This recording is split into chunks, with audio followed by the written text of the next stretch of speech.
With housekeeping out of the way, it's my pleasure to introduce the author of The Future in the Past, Reconstructing Article 109.3 of the UN Charter towards the San Francisco Promise to Constitutionalize the United Nations and International Law. Dr. Shahryar Shirai. Thank you very much. Great to see you all again, familiar faces, world strivers for world peace. Good morning to most of you. Some of you are in Europe and other places, but most of you are in the States, and I am in San Francisco Bay Area, not too far away from where the conference was held about 80 years ago. In the last chapter, we ended with the dramatic final vote on the Security Council, which I called the Connolly Act of tearing the charter. With that defeat, the anti-veto rebels set out parallel plan Bs. For them, the battle to fight permanent fight supremacy was in two fronts: change the charter in the future, now that we cannot change it, or get out. So the main clash in Committee 3 won over SC structure and voting, fueled weaker states to parallel contingency work on making amendments easy. And charter, that's Article 108, and have a complete constitutional review. That's future Article 109. And worst case scenario, a withdrawal clause to be added to the charter. P5 justified their permanence and veto power by their wartime sacrifices they mentioned, and a promised UN standing force under the Military Staff Committee to keep the peace forever. Anti-veto coalition, led de facto by Australian Dr. Evatt, grew to approximately 30 states out of the 50, so they were clear majority. But geopolitical shocks in Europe, especially, for example, the Balkans and Yugoslavia, and what was happening already, starting to happen in Eastern Europe, soft and hard pressure tactics that we mentioned last time, and the P5 under US leadership were resisting a democratic UN or any changes to the Security Council as it was being proposed. In one front, the anti-veto camp tried to clarify the ambiguities on the SC's powers and competencies.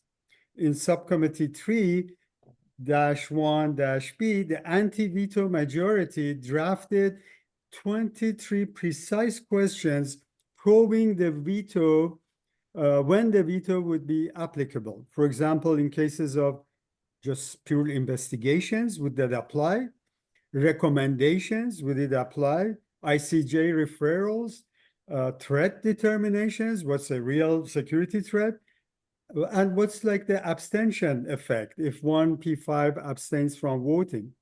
Who selects the Secretary General, and procedural versus substantive decisions? So these were put in 23 questions, and they were very important. The permanent five could not agree on what kind of response to give. And it took them 3 weeks. P4's Big Three plus China on 7th of June gave a joint declaration, dodging the specifics, answering only that P5 could veto even the procedural versus substantive decisions. And we get to that, what's the difference?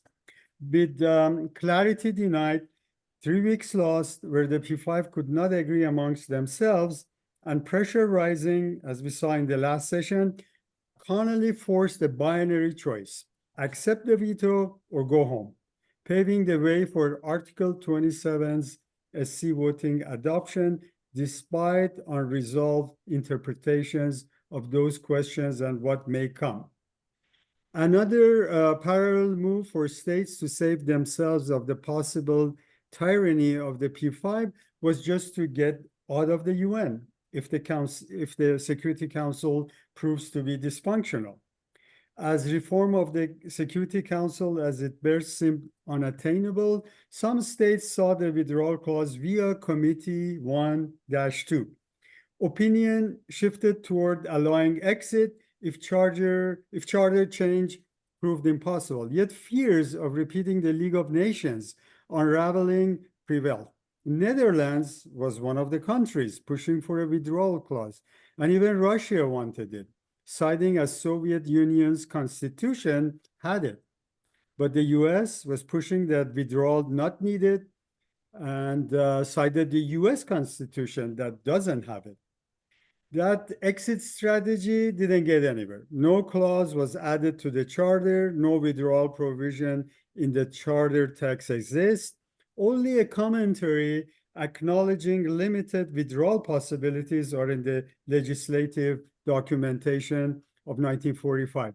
Example are possibility upon non-ratification of amendments by member states, but nothing in the charter. There is some just side notes on what withdrawal could mean. Another contingency tried was to remove P5 veto from amendment ratifications to enable veto-proof future reforms by the majority. P5 refused. Belgium's tweak raised ratification from simple to two-thirds majority, making changes harder. Belgium actually wasn't aware that by doing so, it was making top-to-down dictation of changes more difficult, but at the same time, bottom-up changes also to become more difficult.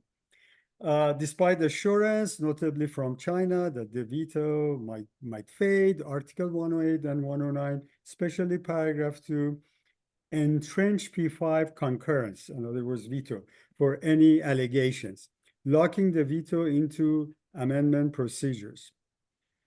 Third and preferred contingency at this time, and these things were kind of happening parallel in parallel, some of them in different committees, but it was part of the same strategies of the anti-veto camp.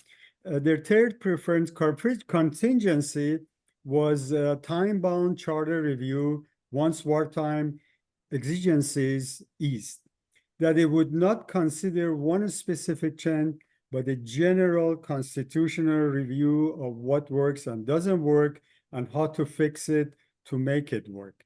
After the wartime situation is over and we're, are stabilized in peacetime.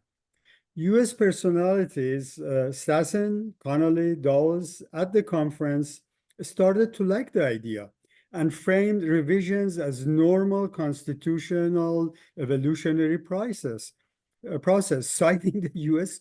constitutional experience of dozens of amendments. I think up to now, the U.S. has had 27 amendments as needed changes over the years.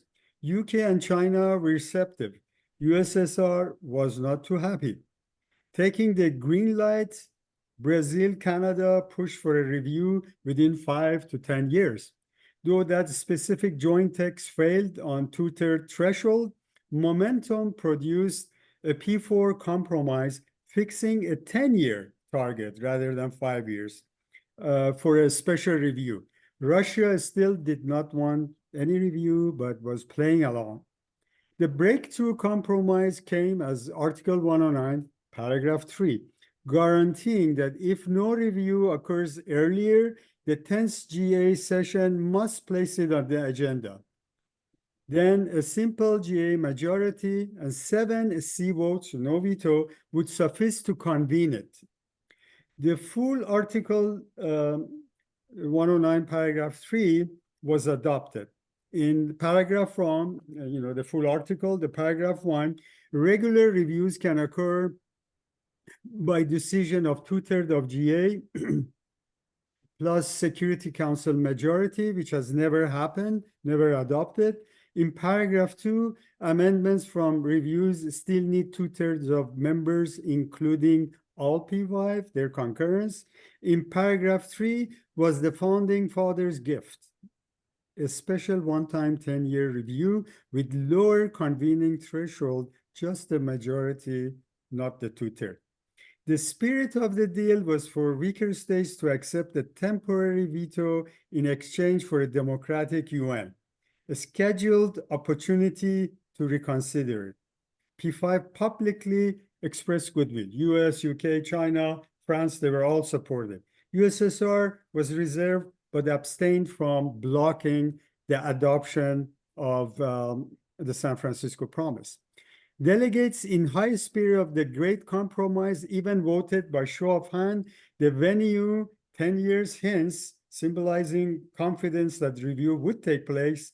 With a raise of hand, Turkey proposed, we propose San Francisco to be the charter review venue for the conference. And by hand, show of hand, everybody agreed. So even the place was set where we are going to have the charter review.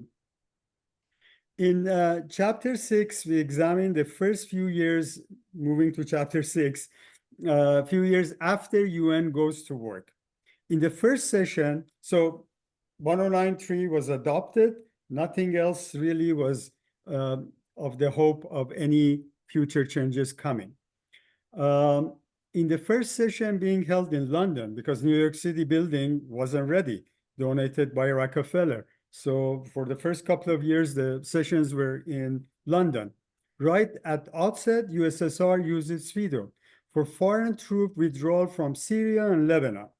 Actually, their veto was that they were objecting that the resolution is too weak.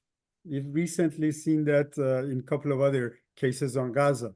But it nevertheless proved that the Security Council is paralyzed.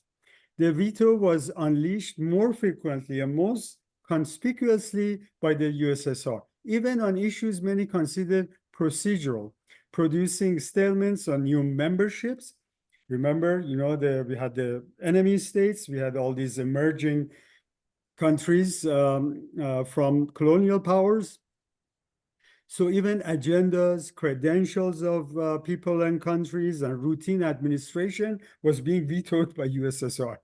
Frustrations led the General Assembly to adopt Resolution 40 in 1946, urging the Council to reduce difficulties in applying Article 27. By the second session, 1947, abolition entered the agenda. Argentina formally sought a charter review conference and under Article 109, paragraph 1, though, abolishing the veto. That was very brave. Philippines had done something similar. The USSR, Gromyko, countered that unanimity was existential. The US advanced a procedural path. A GA resolution tasked the interim committee to study Security Council voting and report back. This was under the legal committee, Committee 6. Positions galvanized into what I call three blocks. Abolitionists, which was Argentina, New Zealand, Australia, Chile, Turkey, Egypt, amongst others, and Philippines amongst them, and a couple of other ones. The reformists were US, UK, and their allies. They wanted reforms. They wanted the Security Council veto power to be changed, but not to be completely eliminated. And they were seeking targeted constraints while preserving enforcement vetoes. And then the third group were the USSR, Ukraine, and Eastern Bloc, and conspicuously, actually, France, defending no change. They didn't want any change to the charter. The interim committee produced a 98 multiple-page catalog of possible council decisions and by majority favored implementing change via a general charter conference under Article 1. And the P5 reformists wanted to wait. They wanted to wait. They thought it was too early until the promised paragraph 3 charter review comes to force. At the GA's third session, Argentina calls for an Article 109 conference. It failed, 12 in favor, 22 opposed, and abstains. Australia's bid to confine the veto to Chapter 7 enforcement in an amendment was also rejected. Instead, the Assembly adopted Resolution 267, a detailed list of procedural matters insulated from the veto, a tactical, in my opinion, breakthrough that enabled day-to-day council work while deferring structural reform. In other words, if something is procedural or substantive, if it's substantive, it can be vetoed. If it's procedural, it cannot. Those kind of housekeeping things were kind of sorted out without any charter change through some agreements. Realistically, blocked under Article 109, Paragraph 1, abolitionists recalibrated to wait to the 10th GA session and to trigger the simpler San Francisco promise of Article 109, Paragraph 3.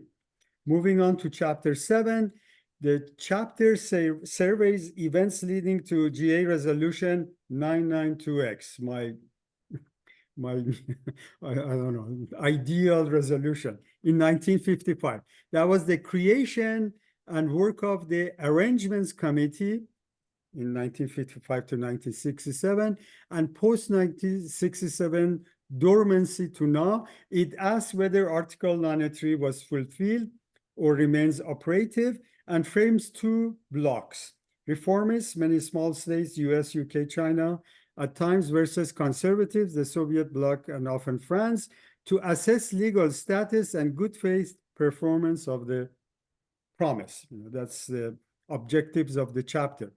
The elusive upcoming charter review and the UN's constitutional questions. In 1955, debate broadened beyond veto to representation, competencies, ratifications, human rights, nuclear disarmament, and constitutionalization. These were kind of topics not really referred to in 1945. And remember, 1955 was also the 10-year anniversary of the San Francisco Conference. So the charter reformists pressed to prepare a 1955 review. Conservatives, Soviet bloc, and some Nordic countries, there is some reasons behind it, resisted.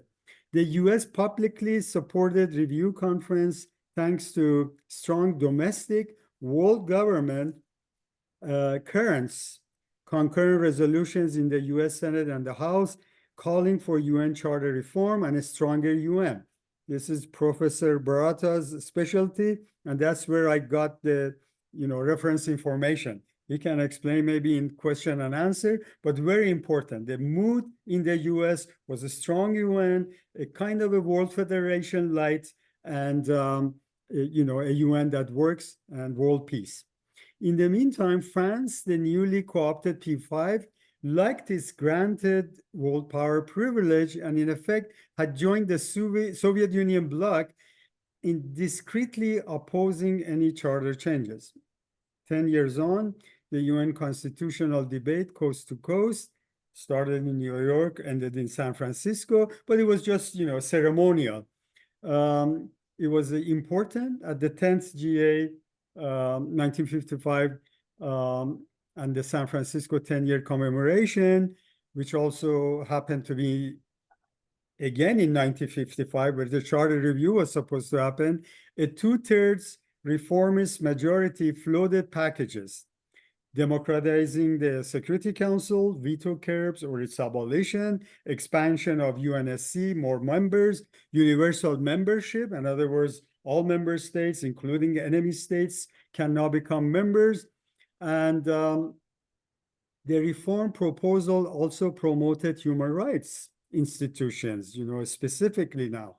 ECOSOC's redesign, clarifying regional arrangements, and also judicial reforms and strengthening of the ICJ and its enforcement and its independence. The nuclear disarmament under UN's authority was seriously considered. And for the first time also, environmental issues started coming into agendas. Conservatives argued the review was unnecessary, risking Cold War conditions and duplicative of Article 109. 108. Remember, with 108, you can do amendments, but one at a time. In 109, you can review the whole thing and propose like a constitutional reform. Some reformists simultaneously tabled Article 108 expansions, SC and ECOSOX. So this was, it happened, it's kind of an offshoot in parallel. In short, the San Francisco Anniversary Conference had most of the touch and the feel of what a charter review would bring. And all went home that their visions will carry at the promised review conference. Remember, the commemoration was in June, but the main GA events are in September. So they were by 2/3 that already adopted all these good things about the charter and how to review it and revise it, and they were hoping it's going to happen September 1955.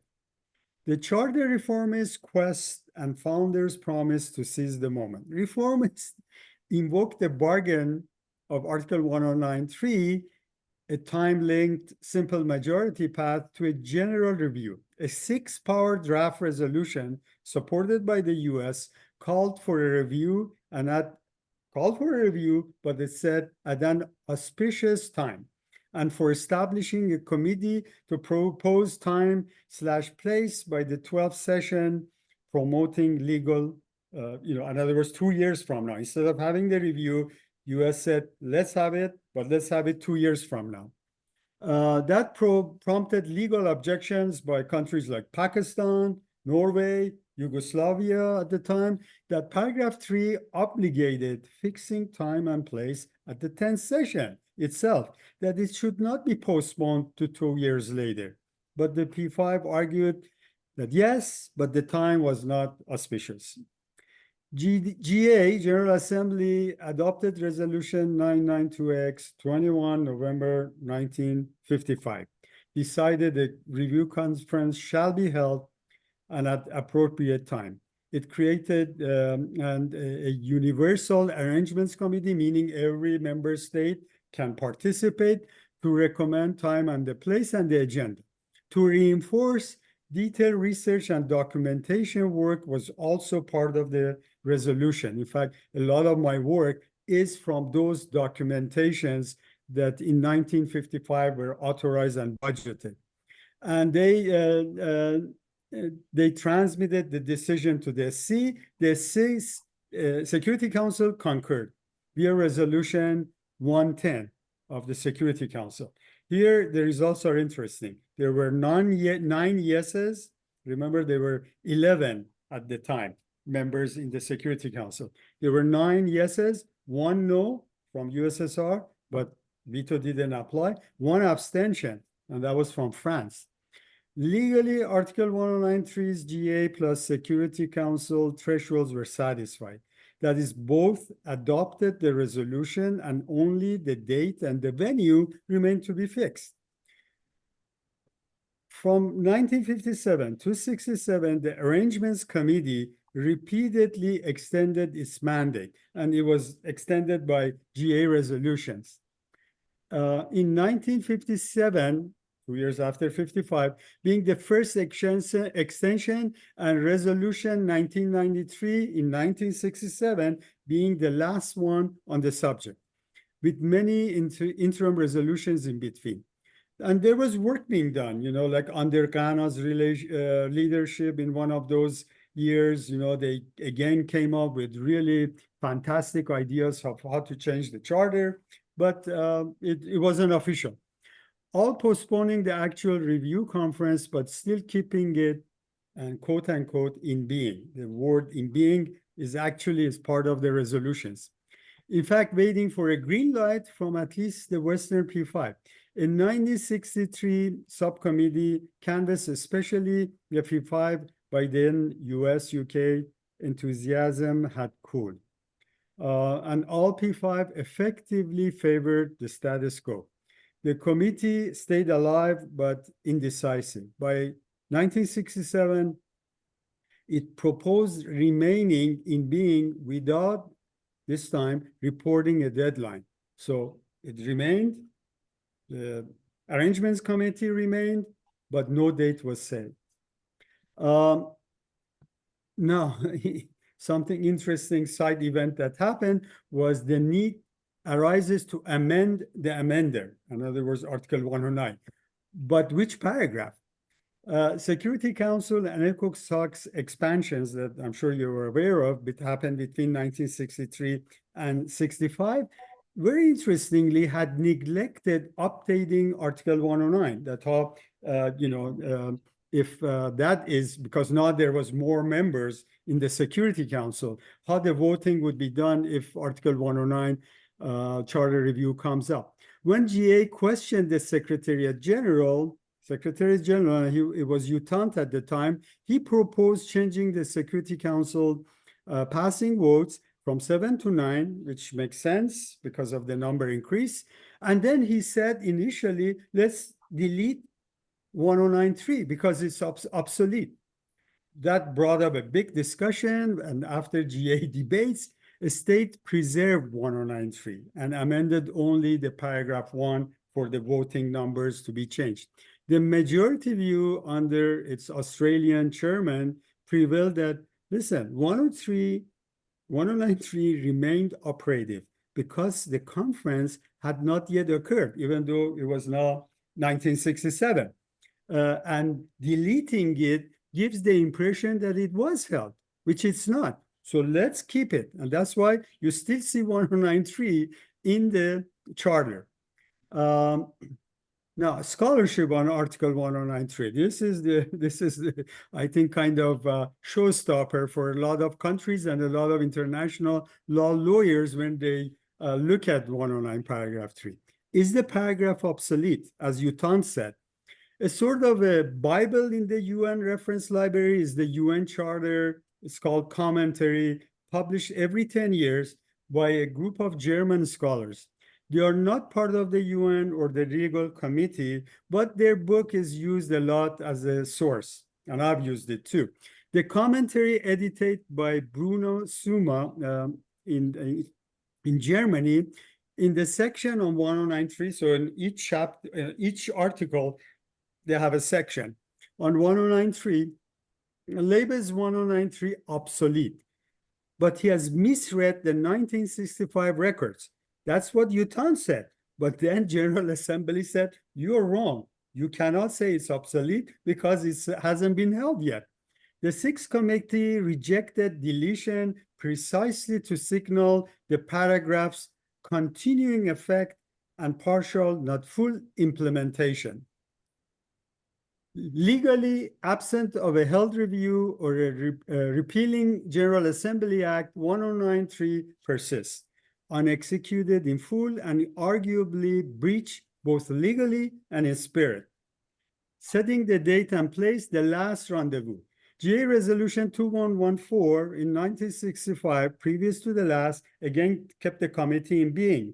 Resolution 2285, 1967, did so indefinitely and clarified reactivation mechanism that in fact any member state may ask Secretary General to reconvene the arrangements committee. I'm going to tell you later in the next sessions that why that's dangerous to do it only by one country. Secretary General consults and convenes if desirable, based on their request. The committee then fell dormant.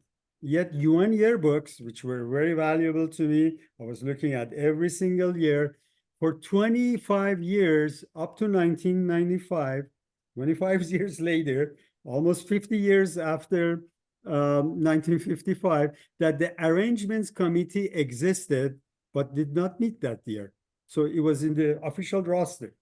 Thus, institutionally, the review machinery survives, idle, but not dead. Chapter 4 through 7, in conclusion, show a true line San Francisco quid pro quo, temporary acceptance of the veto subject to a review. Met General Assembly and Security Council adoption criteria in 1955, but stalled on fixing the time and place amid P5 conservatism and Cold War politics. Article 1093 was activated but never fulfilled. The Arrangements Committee remains legally in being. In other words, the review conference, the constitutional review, is in coma. It's not dead, it can be made alive. So this was a summary of those 3 chapters, and I'm ready for exciting Q&A session.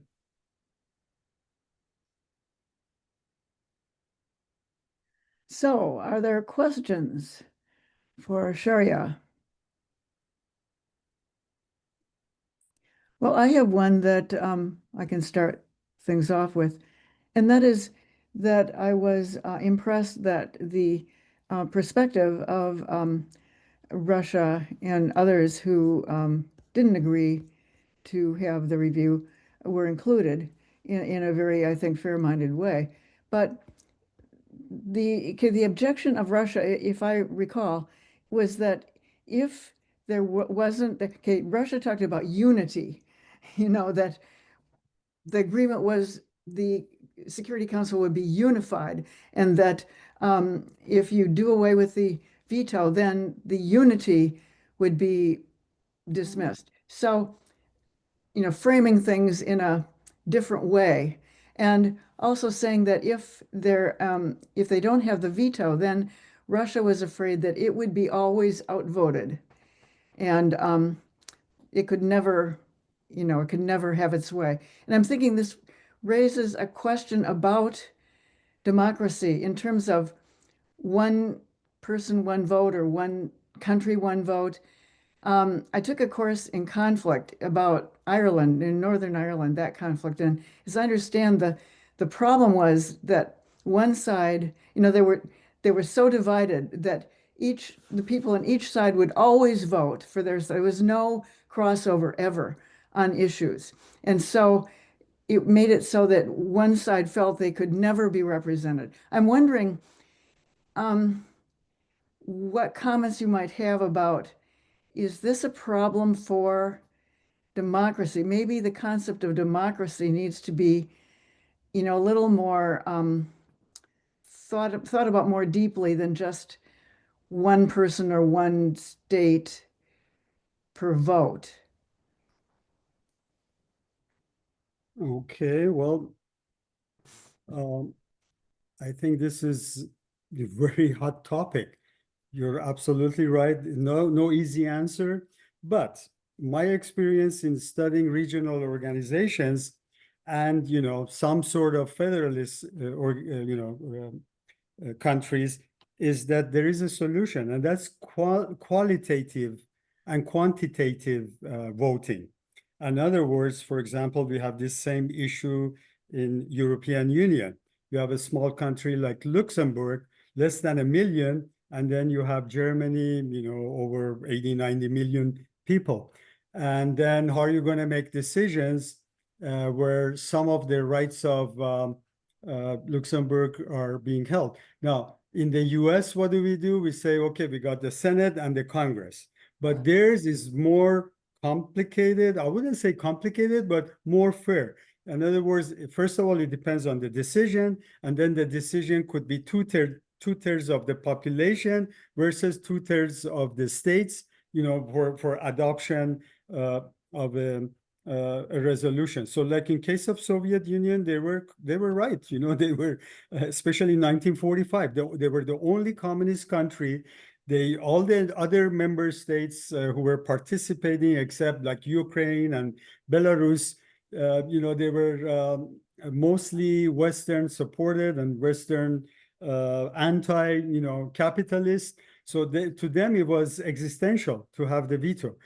1955, it had changed a bit. You had some revolutionary governments and, pro-Russia, newly independent countries, but still they were the minority. But that, brings up to your question of the question on democracy in general. And I think the qualitative and quantitative majority would take care of that issue. Like there was an amendment way in 1945. In fact, Iran made that amendment, which didn't get anywhere, that let's make the Security Council's decisions two-thirds. Instead of concurrence of the permanent 5, let's make it the concurrence of two-thirds of the member states. So that may have, solved a lot of the existing war and peace issues that Security Council faces. But very tough. There is no easy answer. I gladly welcome other people's comments on that. That's very important. Yes, I think the issue really is not just one entity, one vote, but fair representation. So certain structures might prevent fair representation. Oh, Vernita, you're muted. You're muted. Okay. There we go. Hello again, everybody. Sharyar, from the first time I read your dissertation years ago, I just said the amount of work that went into you getting this history down on paper over a timeline. I mean, it is precious. It is invaluable. It's been invaluable to my work. And I just want to say thank you. And then also just being reminded of the positions of the different countries, and right now, including the position of the United States at various times in history. My question is, what words of wisdom or what advice would you give based, say, I'll just use the United States, based on what the United States did in those earliest days in 1945 and then in 1955, and what would your words of wisdom be, just given that history, United States side, and then fast forward to this past week, Mamdani and others, if you could perhaps contextualize both of those, and if you had any thoughts, words of wisdom, and they certainly respond to the question on democracy there. Right. Well, again, first of all, I thank you folks, World Federalists, for my research. And my research was very focused. I wasn't doing a historical research. I was looking at legislative history pertaining to possibility of change. So it was very focused, and a lot of, there are a lot more deep research studies done by others. But in terms of the US position, I think at the beginning, Roosevelt had a World Federalist light kind of idea for the UN. Then he evolved by 1945 to be more like regional. And in fact, that's why he, insisted China to be as part of it.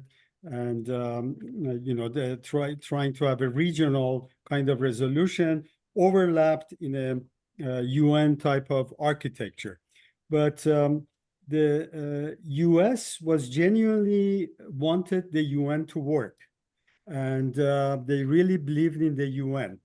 Again, Joseph Barata's book helps in understanding, like Kennedy and some other prominent US politicians wanted UN reform. This was true up to 1955, but then it faded away. And the next chapter, in the last two chapters, we will know why US changed its position to a frozen charter, just like Russia. But in terms of other points that you made, like Mamdani and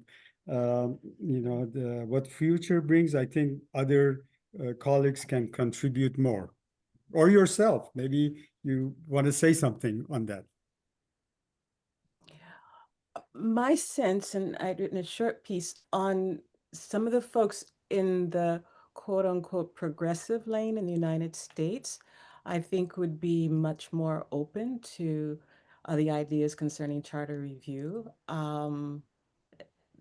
That's all, but I have not been in dialogue directly with them, indirectly kind of, but I'm experiencing a bit of openness that I hadn't experienced before, but no more than, but thank you again. Thank you. Thank you. Francisco,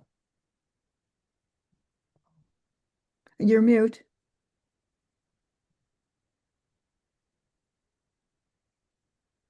Now, I got it. There we go.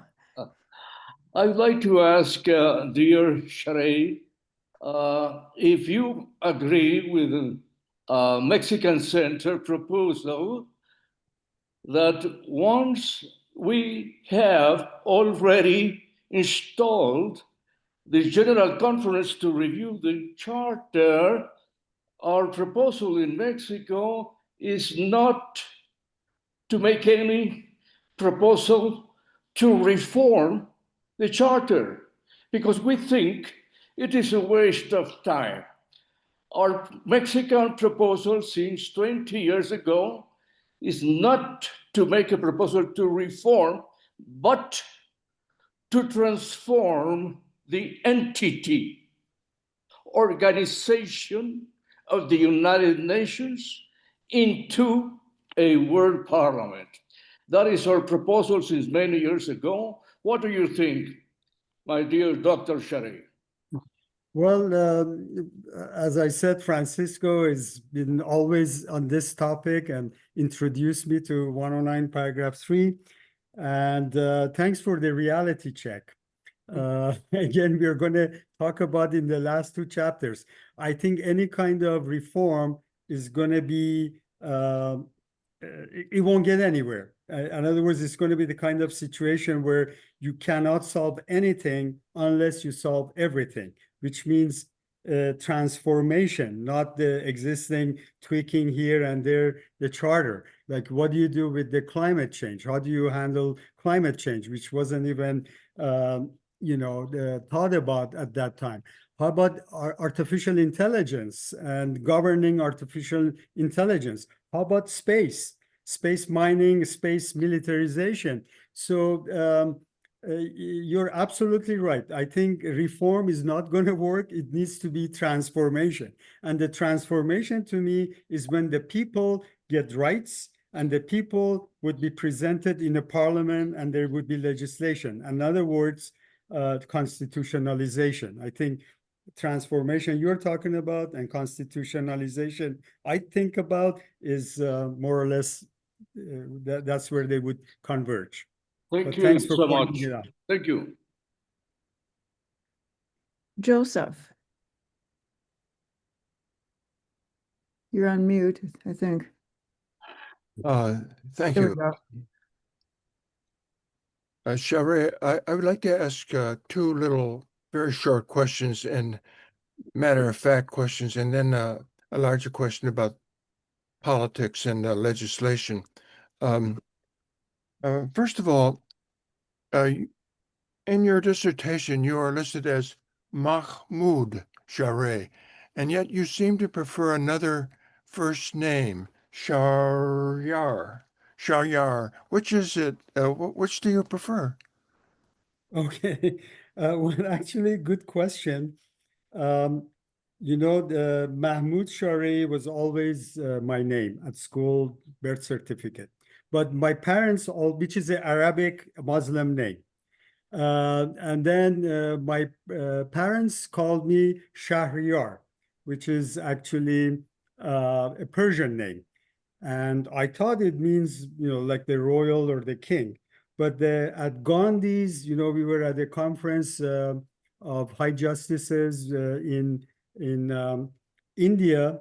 And at Gandhi's tomb, the chief justice of one of the states in India, he actually knew some Farsi and Persian. He said, "Do you know what your name means?" And I said, yeah, like King Shahryar means like the king or the king of the kings.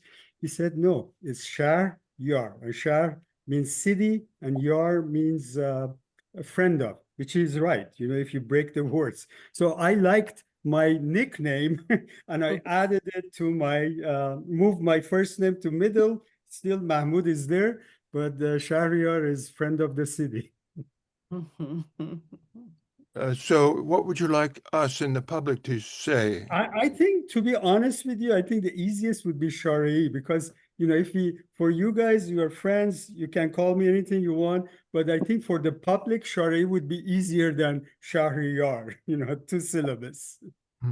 Well, let me ask you a second question then. This is, you use Latin expressions, and I must say my Latin is getting awfully rusty. But in earlier chapters, you used to ask the question, is are these proposals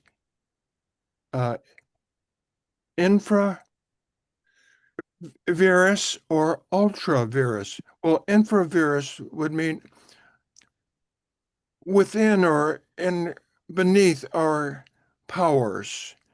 But ultra virus means in excess of our powers, beyond our powers. And I think you were saying that what is happening now in, say, years in the 21st century is that the Security Council is operating ultra virus beyond its powers. It's assumed powers. Um,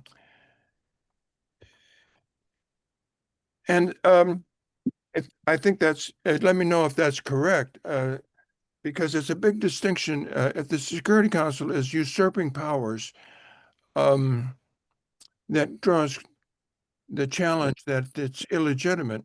Now, I find myself in understanding this book of yours, which I agree with Miss Fort, is a very, very informative, close reading of the operations in the United Nations, and it's helpful. But to go back to your first chapter, I've been very interested all through this by this thesis.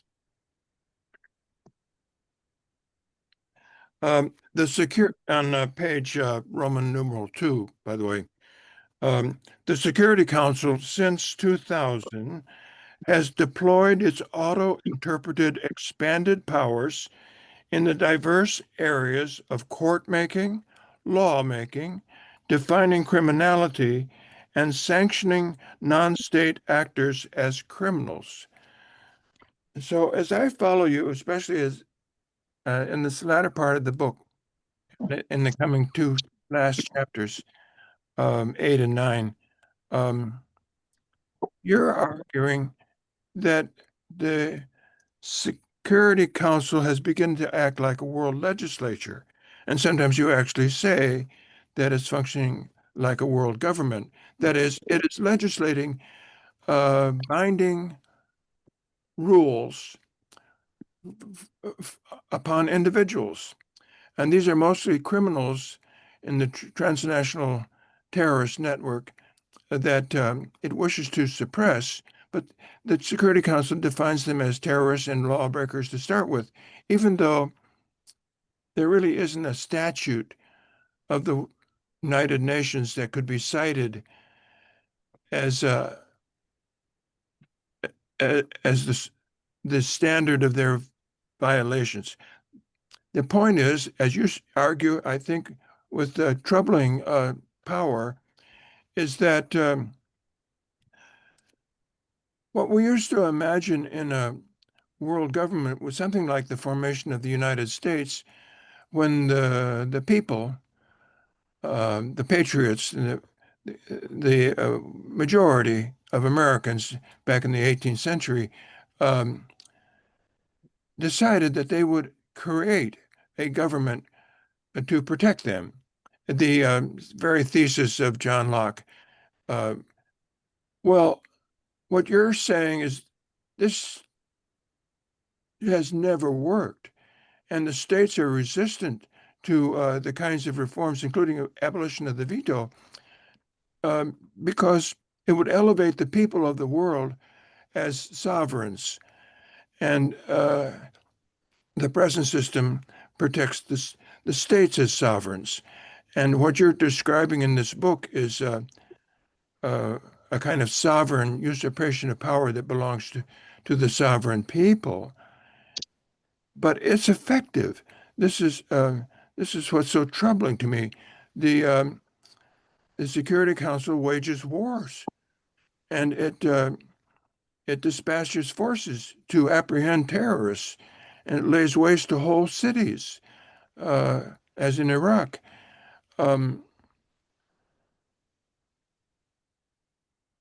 Could it?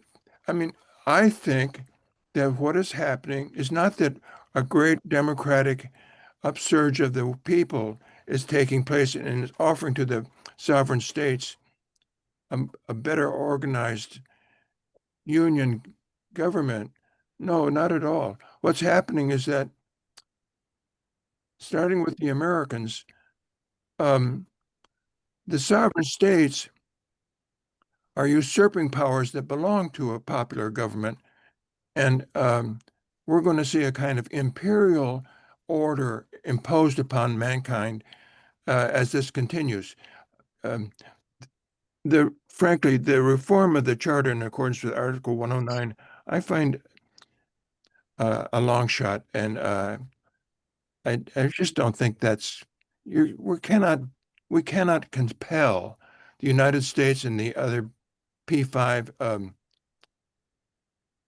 It would break what Gail was calling the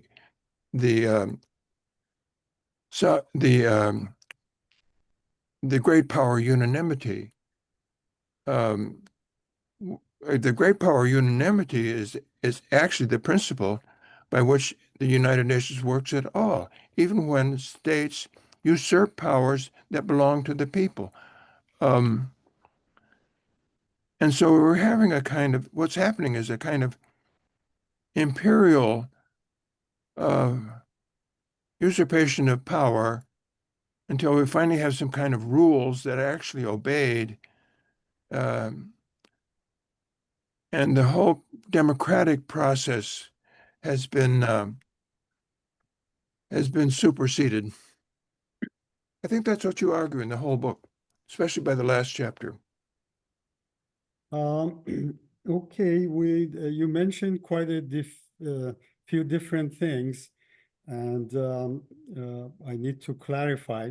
First, regarding the use of the word intravirus and ultravirus, this is what's common in international law, if it is within the competency or not.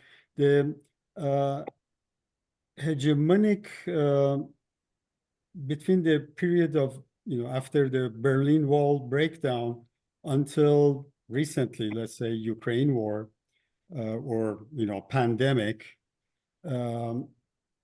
COVID-19 pandemic, the permanent five were kind of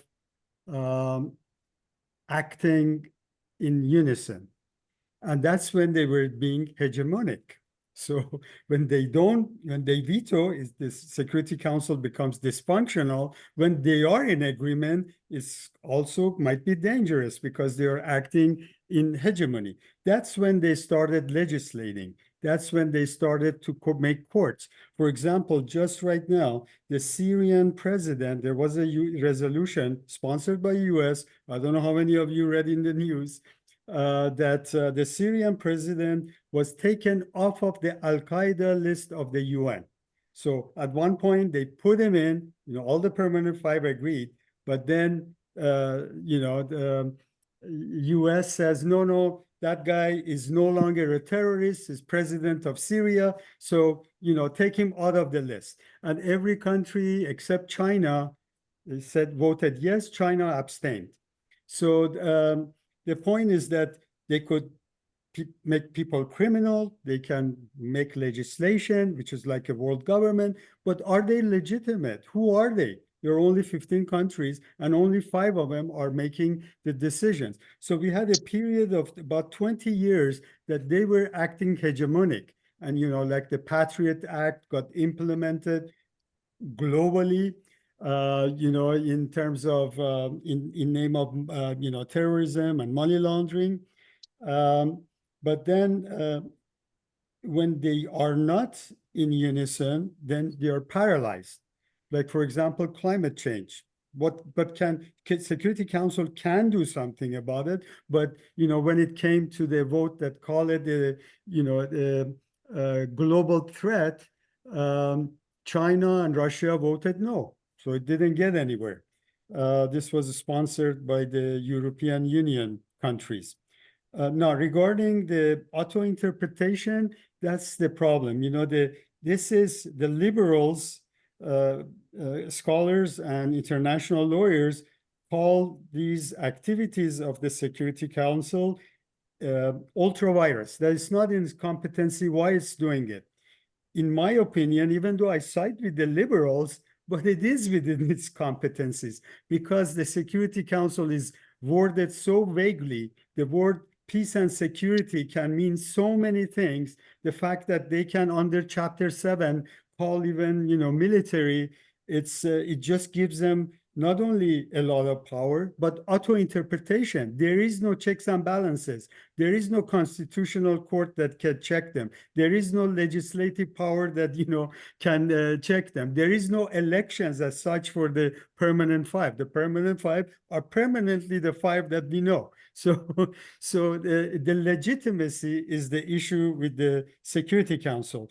And I don't think anywhere I have spoken of the fact that people have rights at the UN Charter or in the UN Charter unless we have the review and it gets constitutionalized. Now, in the next two chapters, we're going to talk about that possibility.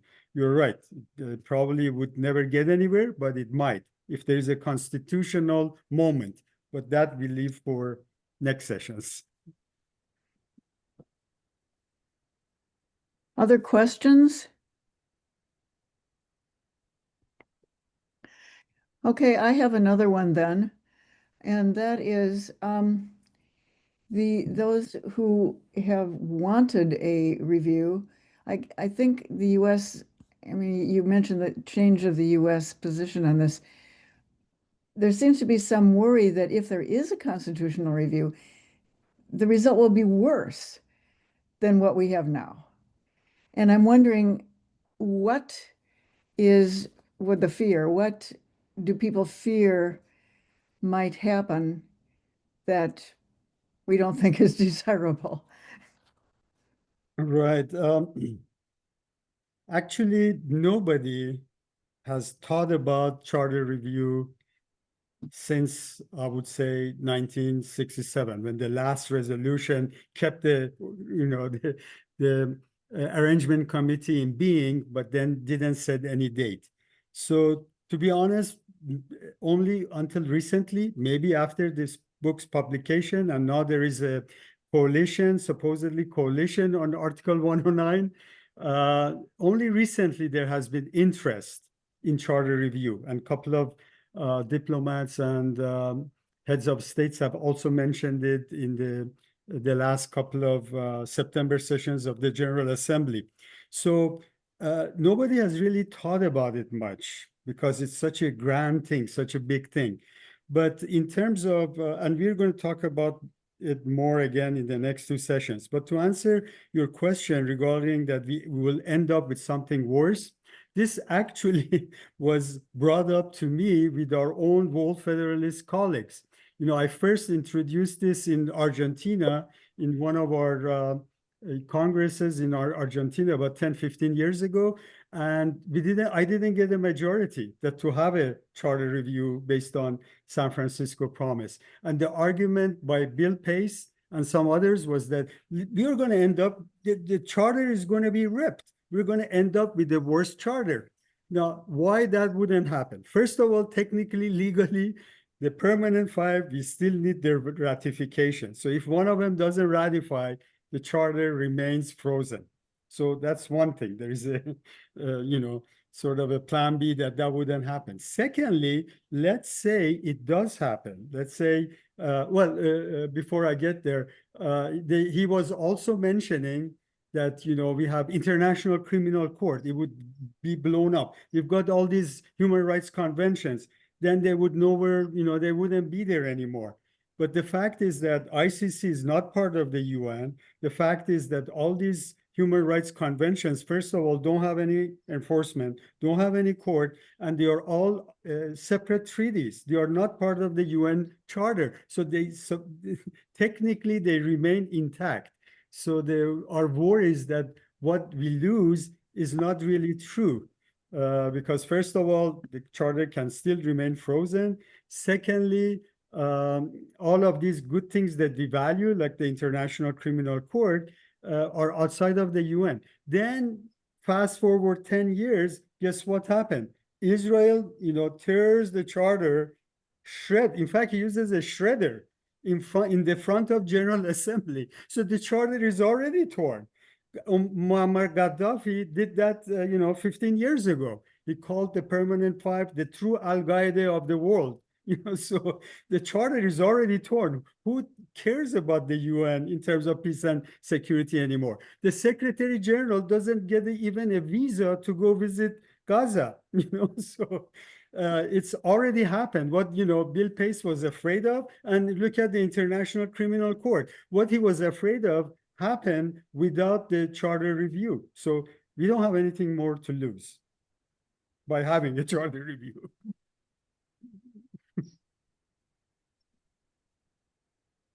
Donna, I have a comment.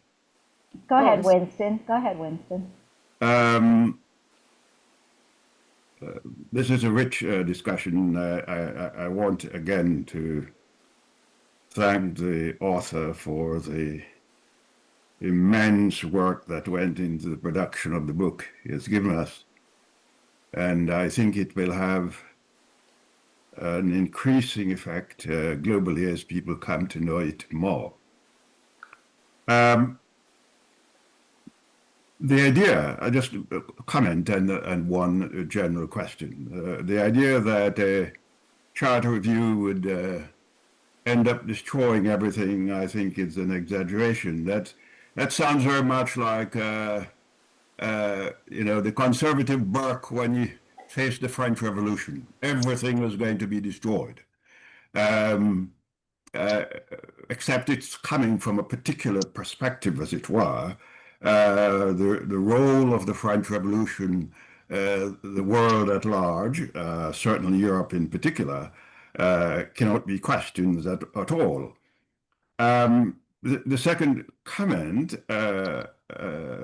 having to do with Joseph's position, and I fully agree with him about those usurpations. But the idea of the sovereignty of the people of the world is very much involved in the idea of our being in the human rights movement itself, namely that the community of human beings happens to be prior to and is also superior to the nation-state system itself.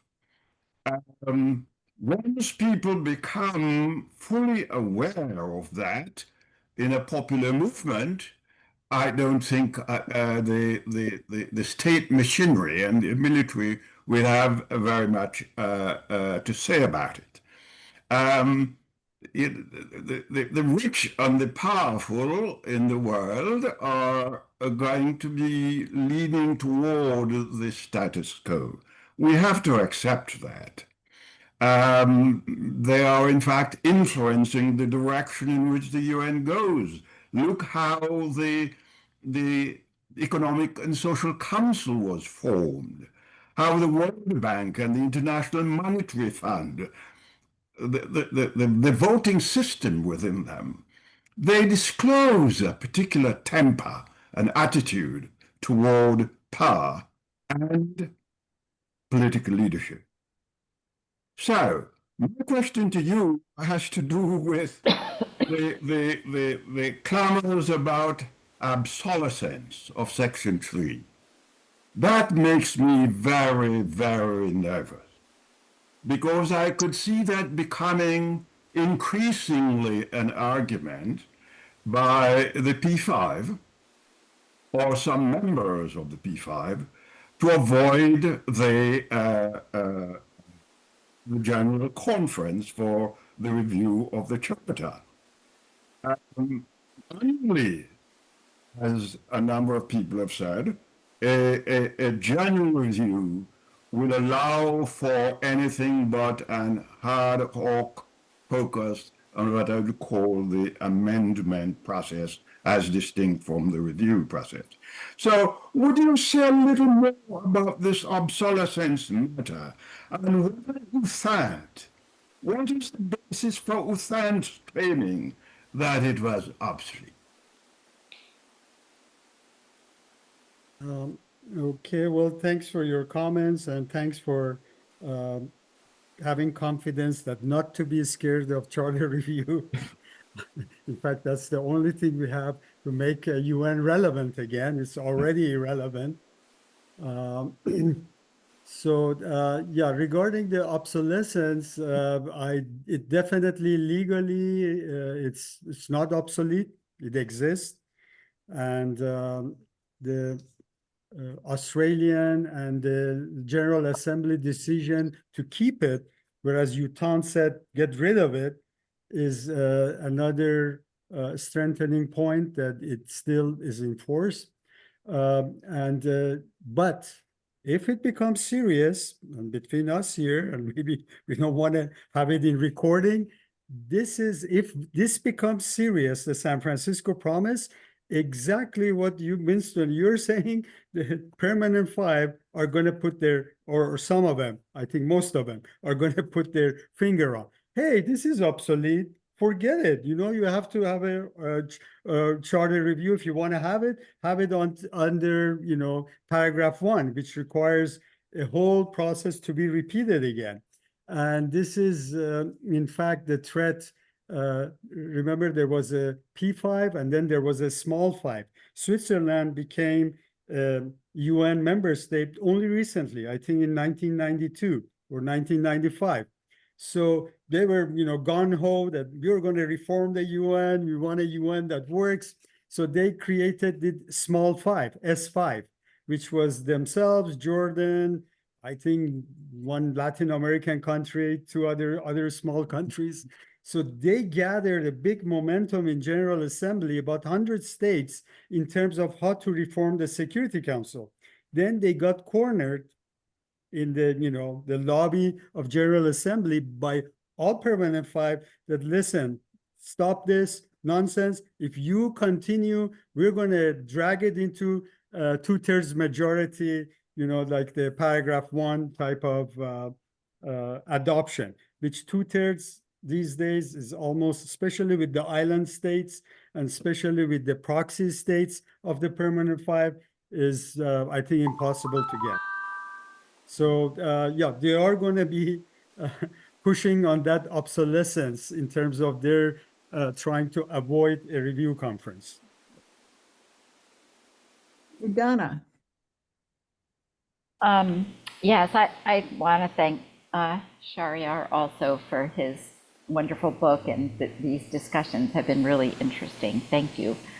I wanted to comment on to just let Shahryar and others who maybe don't know, Citizens for Global Solutions, we are the largest U.S. member of the World Federalist Movement Institute for Global Policy.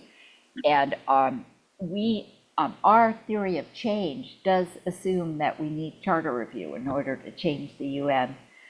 Just wanted to, we don't, and our thought about how that, part of how that happens is by trying to win over, the hearts and minds of people around the world, that we're all citizens of the world, to try to develop that sense that makes people uncomfortable with the nations being the sovereign thing rather than the people.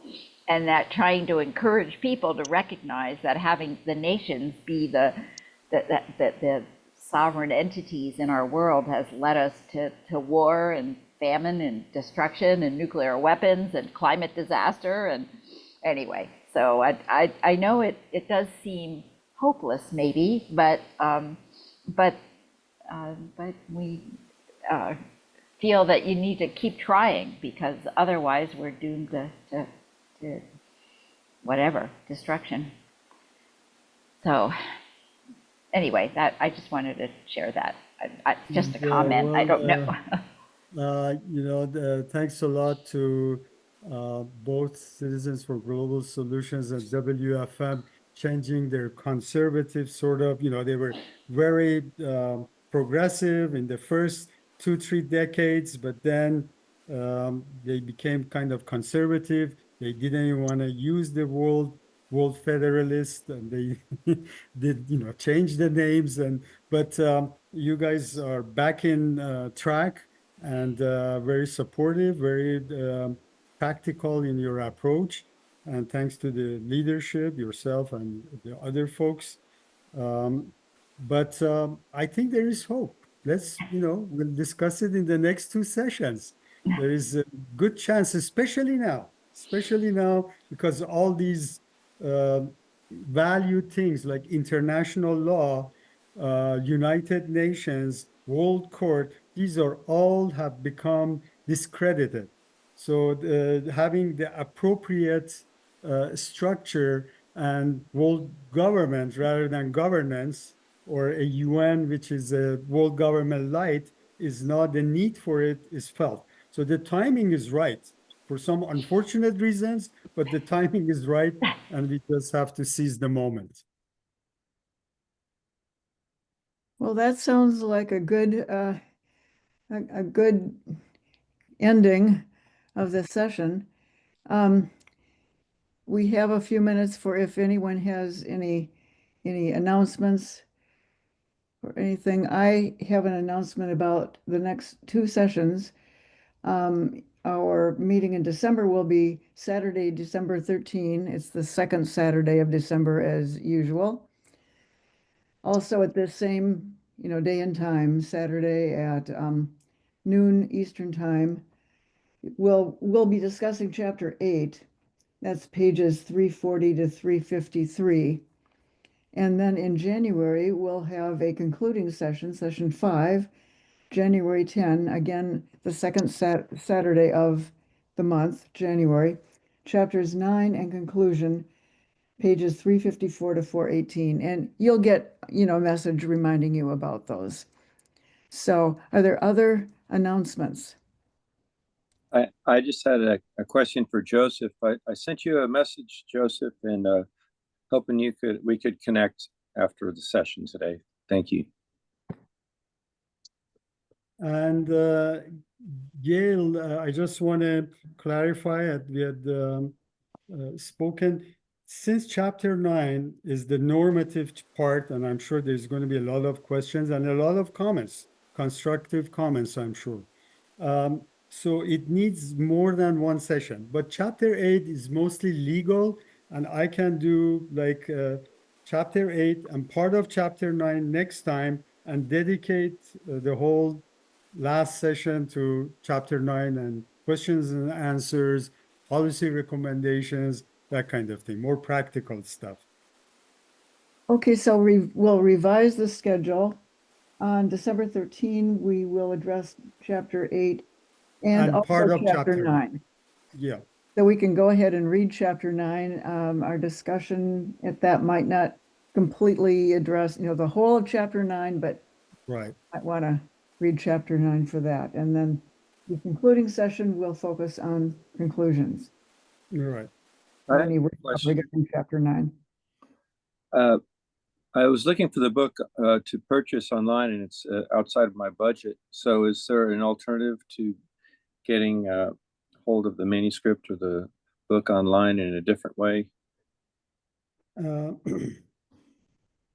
And I'm grateful for a free copy from the author, signed also. I'll give you my address. Yeah, James sent a message to those. Are you on our e-list? I might be. I'm new here today, but I will definitely. I'm looking at the website. Did you go onto the website and sign up there? Or put your name in the chat, and I'll make sure you get added to the. Okay, thank you. To our book club. We have a special. Lee, you're waving your hand. Lee, did you want to say something? I've been reading it. I've been reading it as he published it for his PhD, and that is very easy to access. It has been given as a link in all of the and most of the announcements about this group meeting, and it just says here you can read it here, and HERE is a place on these announcements where you can get his thesis and read it just as well as in the book, and it costs nothing. Yeah, so James will send you, if you're on the e-list, you'll get announcements from James, and that will include that information. And I'll add you to the list using your, is that your email there? Yes, Okay. no Okay, space. That's a mistake. let No, me yeah. just make also a couple of comments regarding the book. Shirley is right. You know, you can go to the University of Kent repository and the thesis is there, but it's not identical. In fact, it was mentioned in the email word by word. It's not. It's 90% the same. But the book has updated references. I don't know if this is, oh, this is, yeah, it has updated references. And it really is intended just like the commentary, the UN commentary I mentioned, the German publication that comes every 10 years. That one is 2 volumes and $500. Mostly universities get it. This one is also intended mostly to be used as a reference. I mean, us World Federalists probably like it or love it page to page, you know, from the beginning to the end. But actually for an international lawyer, for a UN employee, for, you know, a scholar, they want to use it as reference, you know, what resolution was used when, Right. what was the text of the resolution. So that's why it's kind of expensive, because it's really like a reference book. But then also I recommended the, you know, the ebook version is a lot more easier to access and also to access the references. One of the values is the 700 references it has, and including Joseph Baratta's, of course, is listed there. So, those references are more easily accessible through the ebook. And my recommendation was that if CGS gets an ebook version, maybe it can be loaned to people, because I think Barnes and Noble, I think allows, you know, lending the books. I'm not sure, but yeah. So last choice would be, you know, going to the website, to the website of the University of Kent in the depository there. But also, please, those who have gotten the book, write me a review. I will appreciate it. So Khalil, you put something in the chat asking also for, you know, about how to get the book. So I hope what we were just discussing answers your Right. question, and you'll be able to get access to it. Be sure to sign up, you know, to be a member of the book club, and then you'll get the messages from James, and that'll have that information on it. Bernita, hands up. Just quick question for Joseph. Did you see my message, Joseph? Can you send me a quick response? I don't know that Joseph reads chats. Joseph, do you? Oh, it's on the chat. Yeah. Yeah, I'm not sure he does that. Okay. Can you? Yeah, I don't know. Joseph, do you mind if I send Michael your email address afterwards? I'll send him an email if that's okay with you. You're on mute, Joseph. We can't hear you.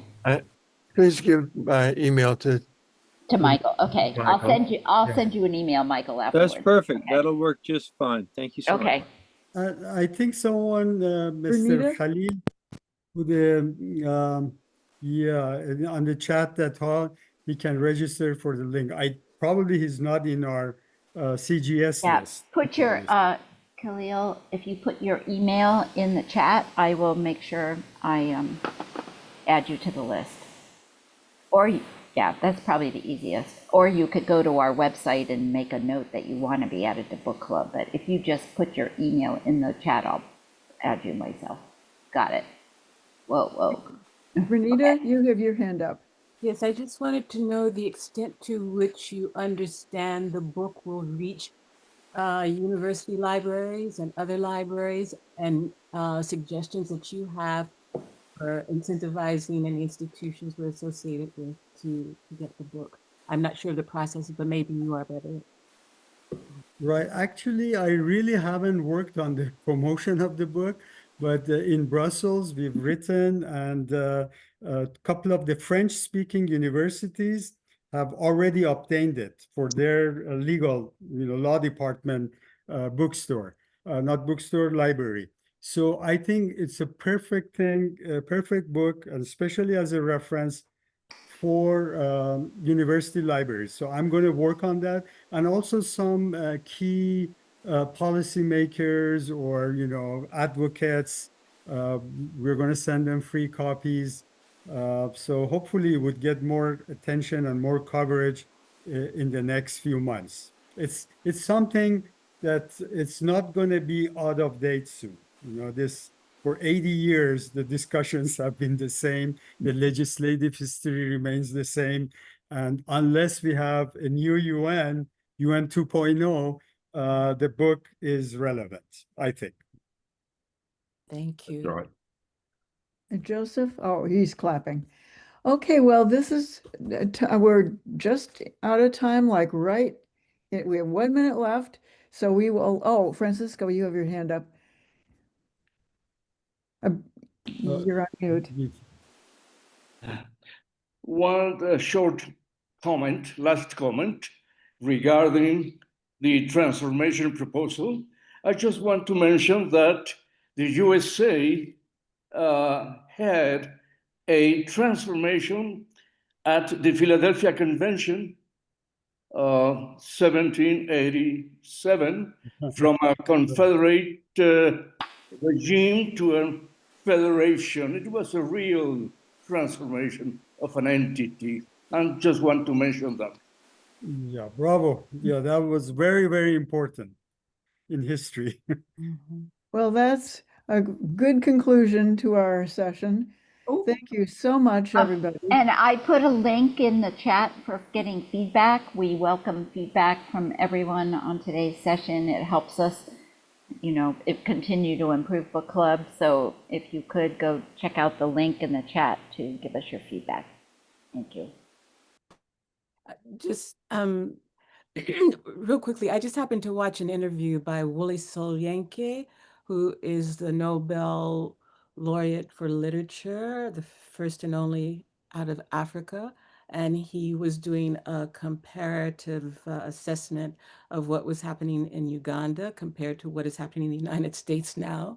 And also just thinking of all the constitutional issues. And one reason that I asked the question about the United States, while he is so disturbed by what's happening now, he was resident in the United States for many, many years. And so also acknowledged all the things that were made possible for him and for him to do this scholarship.